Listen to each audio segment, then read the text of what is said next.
Baseball Nation podcast. Episode 2. Let's go, baby. Second episode. Got a lot of topics to talk about you. First full week of spring training.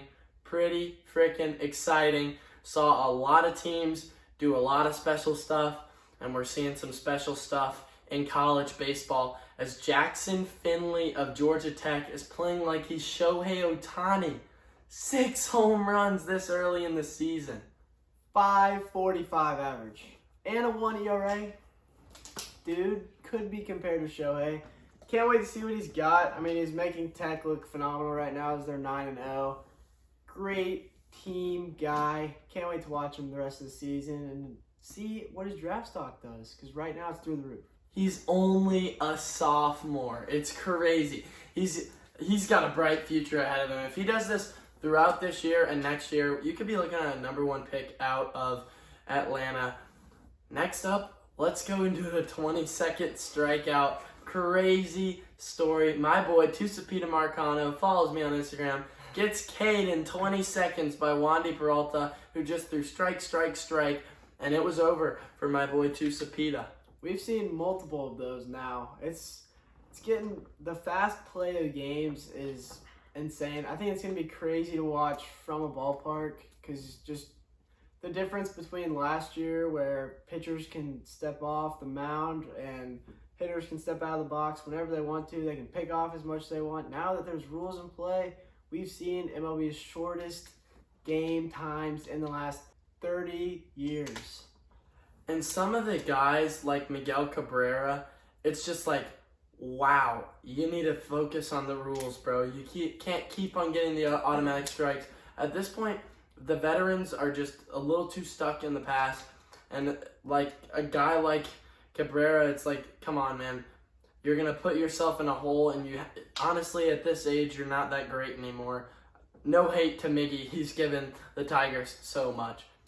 Another aspect of these short games is pitchers, because they can't go as long as they want to anymore now that they have a fast play of game.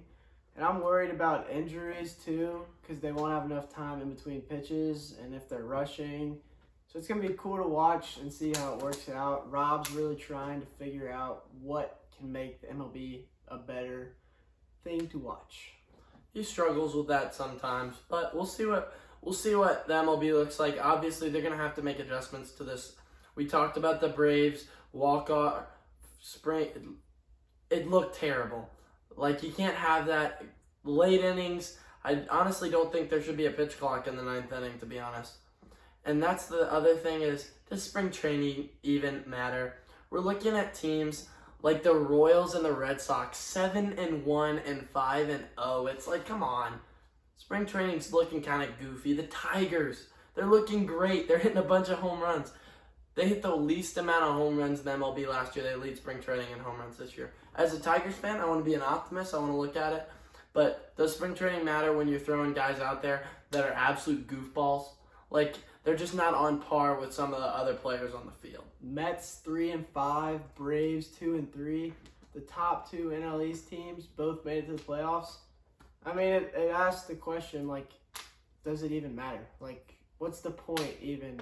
I get it for, like, people like Vaughn Grissom who's trying to win a spot, but when you got the Braves, who are 5-time consecutive NL East champions, leading off the game with Forrest Wall, who's an absolute no-name, it asks the question. But I think it's worth it for the people trying to win spots.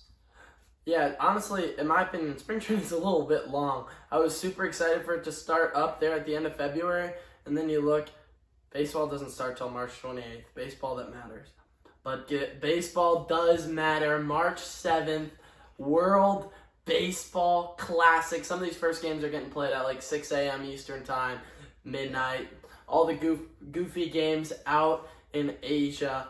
But cannot wait to watch the USA, Team USA, play some World Baseball Classic baseball. Absolutely optimistic with this USA team. The pitching staff's a bit rough. Kershaw left the team a couple weeks ago. But hey, we're going to see what happens. Hopefully they can pull off some upsets. Yeah, I think the World Baseball Classic is the big thing to look forward to. And so I'm going to go ahead and give my prediction. My prediction is that Team USA wins the finals 4-3. It's a good pick. I'm going to have to go with the Dominican Republic, as they will be champions this year. I said they're a really good team. That team is absolutely loaded. Can't imagine putting a team like that in the MLB. See what they would do. Sandy Alcantara on the bump. He's going to be a little limited, but talk about a ball player. And another thing to look at is you do want to see the spring training. You want to see the individual player stats. Juan Soto's on a tear. He's just going crazy. Leads the league in hits right now. It's absolutely amazing to watch. I'm glad he's finding a home in the Padres. And people are talking about the Padres. They're looking to give Soto an even bigger extension than they gave Manny Machado. And then they're looking to sign Shohei. Talk about a manager that knows his stuff. I'm really excited to see that owner of the Padres. Like, he's doing a great job. He's doing what Steve Cohen is doing. And it's so great for the game to pay the players like this. It just it promotes the league. It makes the league look a lot better than these cheapskate owners that refuse to spend to make a professional sports team play better. It's annoying. Our next thing, we're going back to spring training, where we watched the Pirates and Orioles. They ended the game at the top of the ninth. One of the teams was winning, and the game was over, but they kept playing the bottom of the ninth to get reps. The umps left. They thought the game was over. They kept playing, though. Super fun to watch. It was like the Sandlot. It was awesome. That's hilarious. You got T-ball games with umps, but not MLB games. Absolutely hilarious. It's a super fun thing to see. That's the thing about spring training, is it's kind of treated like inter squads. It's not treated with too much importance. And we saw a pretty crazy game. Red Sox versus Northeastern, 5-3. Are you kidding me? That's a big league ball club versus a mid-major college team, and the Red Sox inched out a win. They've done this before. They've won a game against this Northeastern team 1-0 back in 2015. It's insane. All right, so we're going to be talking about a sleeper team in the Tigers. I mean, they're looking really solid. They're playing well. They're guys from the Phillies in that trade. Nick Maton, Matt Bierling are both going crazy, hitting a bunch of bombs. It's honestly so much fun to watch. As honestly, this might be the only time I see my squad winning all year. But obviously it doesn't matter, unfortunately, because it's actually a rare, fun experience to see the Tigers win like this. And the way you look at spring training, when that minor leaguer comes in and gets touched up, you're like, hardly even counts. Tigers gave up a 9-run inning to the Orioles, and they pitched no major leaguers whatsoever. One dude's ERA was over 162. That's a run every game of the MLB season. That's remarkable. That's hard to do, believe it or not. Very hard to do. It's 162 runs in 9 innings. Absolutely absurd. Insane. Those are some college numbers, so we're going to look at some of the undefeated D1 teams. Georgia Tech. Jabs knows a lot about them. 9-0.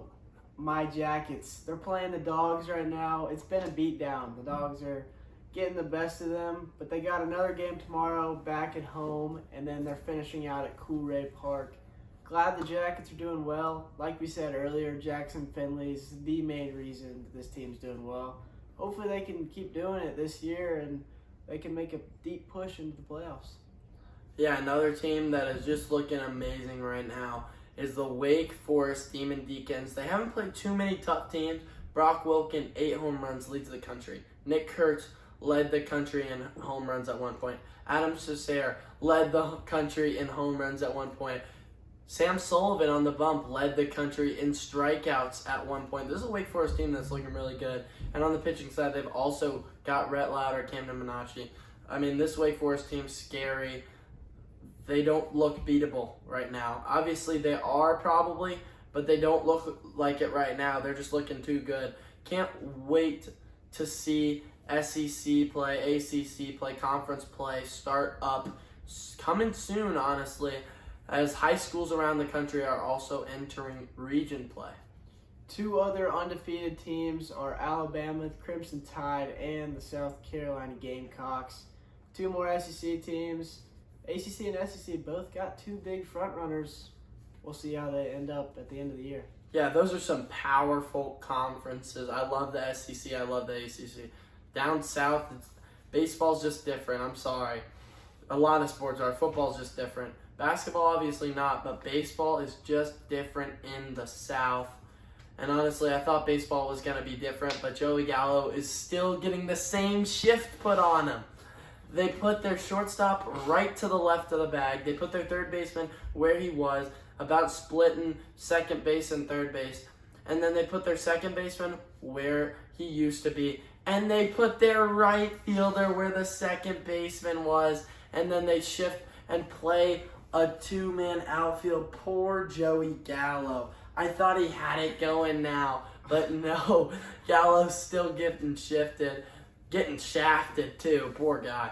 Hey, man, it doesn't matter about the shift if you can put the ball in play, Joey. That's what we're going to say here. Yeah, the problem is Joey tries to swing and hit it over the shift. Yeah. A lot of times that's not going to happen, Big Joe.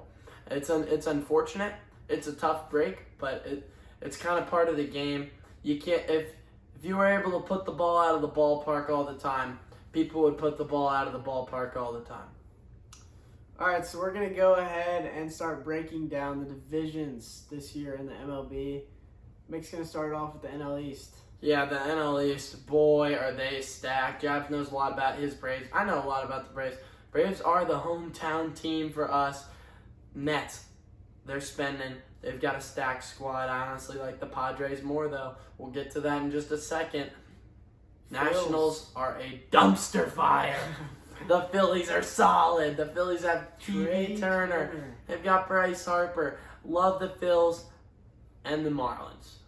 Marlins are looking good, though. They're looking good. Sandy Poorly run Alcantara. franchise. They need to get hitters. Sandy and Sixto. Sandy and Sixto. Sixto's finally back on the map. We didn't see much of Sixto for a long time, I'll be honest. Pablo's with the Twins.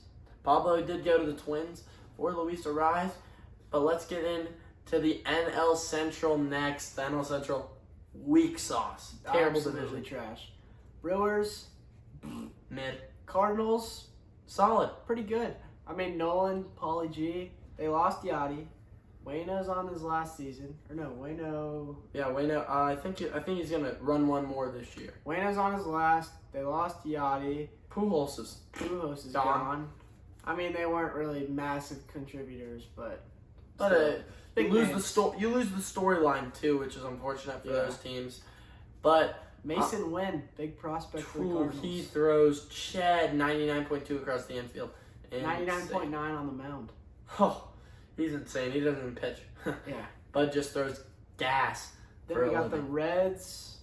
Absolutely fire. awful. I mean, horrible. Yeah, just- Horrible. They lost Farmer, Castellanos. They lost Bauer. They lost Winker. They literally lost everybody. They only have Votto left in India. Yeah, Not enough to get that it. team's falling apart. Tyler Stevenson also, Tyler Stevenson's a dog. he's a dog. He's a solid player. He dealt with a lot of injuries though last year. And there's a couple more teams in that division to look at. The Cubs, people are sleeping on them, but they're mid. Let's be honest. Hey, Dansby. Dansby the Mansby. Dansby the Mansby. Goes yard. Check out our World Series Cody stream. Belly. Cody Bellinger. come I mean, back this if he year. comes back, the Cubs are a sleeper team. I'll be honest. But Pirates. Pirates. I mean, they're on the Actually, climb. They're on the climb. O'Neal Cruz O'Neal. is hyped up. I'll tell you that much. Brian Hayes. People forget that O'Neal Cruz was in a pretty bad accident behind the wheel. Yeah. Was speeding a lot. Henry Ruggs went to jail forever, and O'Neal Cruz is playing MLB baseball. So We got let's Key Brian on the hot corner. We let's got go the out Dodgers. west. They're going to be a front runner in this division. Probably one of the best teams in the MLB. They did lose Gavin Lux. Unfortunate series of events there. Yeah, really unfortunate to see what happened with his leg, but people are picking the Padres over the Dodgers. Surprisingly, yeah. I mean, the Not Padres. really surprisingly, though. Machado, Tatis, come on! Did you see him kick around the ball in right field? That was terrible. But honestly, Bogarts, yeah, Bogarts. Whew. Soto. People forget they picked up Bogarts. Finally, first full season with Soto. They want to extend him. They just extended Manny Machado. No bad blood between Machado and the Pods this year. Hopefully we get no more Padres on the loose, let's go Goose songs in the playoffs. That would be a no-go. Probably would be good if we don't get that. Rockies, dumpster fire. Chris Bryant's now a nobody. Chris Bryant, yeah, he's now kind of a common. Then we got the Giants. They were really solid a couple years ago. Now they're trash. Yeah, sleeper 101 team, and then really, honestly, like, come on. Then we got the D-backs. Jake Snakes, watch them talking baseball. They're okay. They're okay. We'll see how they do. Probably a 500 team. Close to 500. We'll see. Thank you guys so much for watching. Let's go baseball. Let's go. Can't wait for spring training to be over. I'm kind of sick and tired of this. We want MLB baseball. We do. Thanks month. for watching. Thanks for watching.